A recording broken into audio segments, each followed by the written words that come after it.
बिस्मिल्लाहिर्रहमानिर्रहीम अस्सलामु अलैकुम वरहमतुल्लाहि वबरकातुहू वेलकम तुम बी एक लट सान यूट्यूब चैनल पे यथ जन नाव देसी जायका विद इंशा वीडियो स्टार्ट करने ब्रोट अगर तुम सान चैनल पे नई छो सन यूट्यूब चैनल करो सब्सक्राइब वीडियो करो लाइक तो शेयर बे दीजो पन फीडबैक आज बनाओ इस न्यूट्री तो होश पालक यमिच रेसिपी बह तुह शेयर कर तो करो अजुक वीडियो स्टार्ट रेसिपी बनाने खतर निमज न्यूट्री यह करो आबस मज ऐड अत दिमो लग भग 10 मिनटन फकर 10 मिनट बाद तुलो वन लिड थोद तो हेकि वुचित न्यूट्री असल पे फकर लोगमुत अम पे छलो वन हंद्र आब 2-3 लट असल पे कड़ो अथ सोरे आब नेबर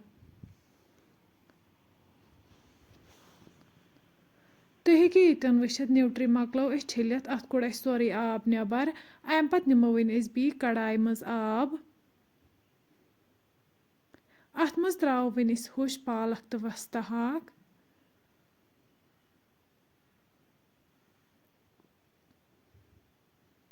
अम पे थो वन अत पे लिड लग भग 10 मिनटन यीस कालस अत असल पे फकर लगे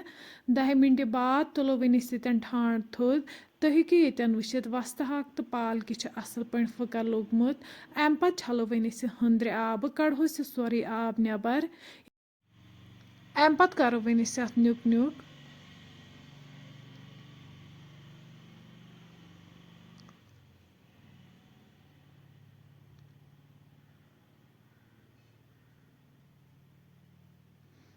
तुम हेकि वुचित अत गो असल पे न्युक न्युक अम पे निमो वन प्रेशर कुकर अत मज त्रो तेल तेल युथु गरम गि अत मज करो वन कह मसाल ऐड यन निम जीर चमच अख बड़ ٲल सब्ज ٲल तो दालचीन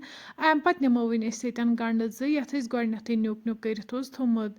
गंड तीस कालस फ्राई कर यीस कालस न अमिक कलर चेंज गि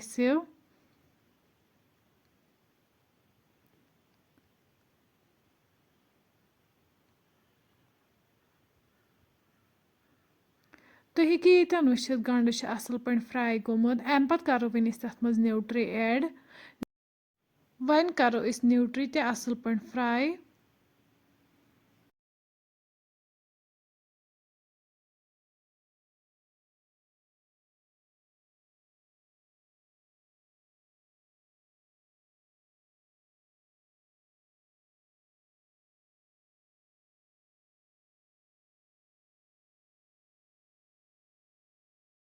युथु न्यूट्री असल पे फ्राई गि अम पे करो वन अत मज वस्ता हाक तो पालक ऐड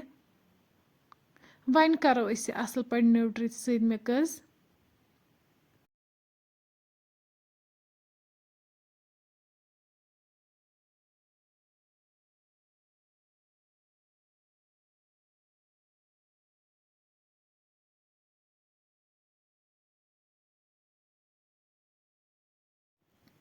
पालक तो युथु असल पे फ्राई गि अम पे करो वन अत मज आब कप अख ऐड बे त्रो वन अत मज नून चमच अख लिद्र चमच अख बादियान पाउडर चमच अख तो मरचांगन चमच 2 वन करहोक सारी मसाल असल पे मिक्स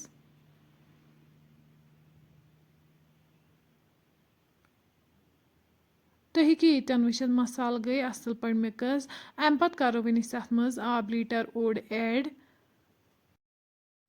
वन थो अत पे लिड बंद दिमहो 2 to 3 विसल यीतिस कालस यह असल पे तैयार गि